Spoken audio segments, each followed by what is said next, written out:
Olá, vestibulandos do ITA de 2014.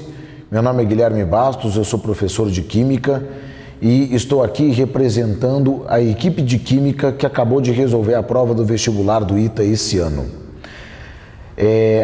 As notícias são boas. A prova melhorou muito em relação aos 2 anos anteriores. Foi com grata surpresa que nós encontramos uma prova que ainda não é perfeita.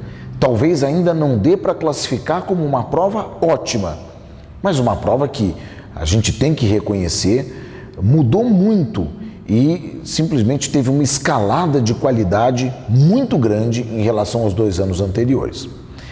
Alguns parâmetros podem medir isso. Nós gostamos de justificar as coisas de maneira mais pragmática. No ano passado, a equipe de Química classificou, de maneira bastante interna, que existiam 10 questões realmente muito boas para poder classificar os alunos e poder selecionar os alunos. E 20 questões que realmente não cumpriam essa função. Esse ano, nós selecionamos, no total, 25 questões que tinham essa capacidade de fazer essa seleção dos melhores alunos para o ingresso no ITA. E 5 questões que nós consideramos realmente problemáticas. Quer dizer, de 10 questões para 25 é uma qualidade, uma melhoria de qualidade que tem que ser comemorada e nós parabenizamos a banca por esse tipo de melhoria, por esse tipo de trabalho. Foram 11 testes que nós consideramos como ótimos ou bons, alguns deles maravilhosos, como por exemplo o teste número 20, de eletroquímica, que era de uma qualidade impressionantemente grande. Tinha realmente essa capacidade de selecionar os melhores candidatos. Nós classificamos 6 testes como médios, ou porque exagerou no nível de dificuldade ou na especificidade do assunto cobrado, como foi no caso da questão do ácido bórico, que era uma questão absolutamente correta, mas de um assunto muito específico. Ou por ser uma questão de um nível muito fácil e que não tem o poder de selecionar, não tem o poder de discriminar, como era a questão do OH- para classificar ou para encontrar a sua base conjugada, como era a questão do NOx do elemento químico cromo e como era a questão de achar o número de nêutrons correto para os determinados isótopos que eram apresentados.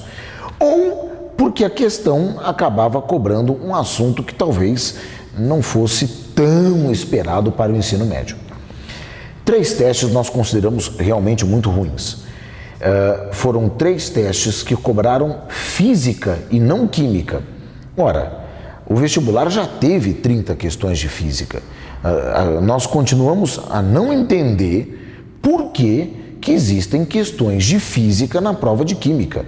Quer dizer, se o assunto de química tivesse sido esgotado, evidentemente que isso se justifica, mas sem cobrar radioatividade, sem cobrar nenhuma questão de equilíbrios moleculares, como Kc, Kp e princípio de Le Chatelier, e sem cobrar uma questão de pH e hidrólise, você inserir 3 questões de física, realmente não tem propósito absolutamente nenhum. Mas nós entendemos que foi um problema pontual, não é mais um problema generalizado na prova. Quer dizer, a prova ela tem um saldo positivo, entretanto com algumas marcas negativas ainda, que a gente espera que no ano que vem, evidentemente, isso desapareça. Não cobrem questões de física na prova de química, cobrem questões de física na prova de física, para que realmente dê o mesmo peso para todas as matérias. A partir do momento em que se invertem as questões em relação às provas cobradas, dá-se mais peso a uma matéria do que a outra, evidentemente. Na parte dissertativa, nós tivemos uma prova melhor do que a prova dos testes.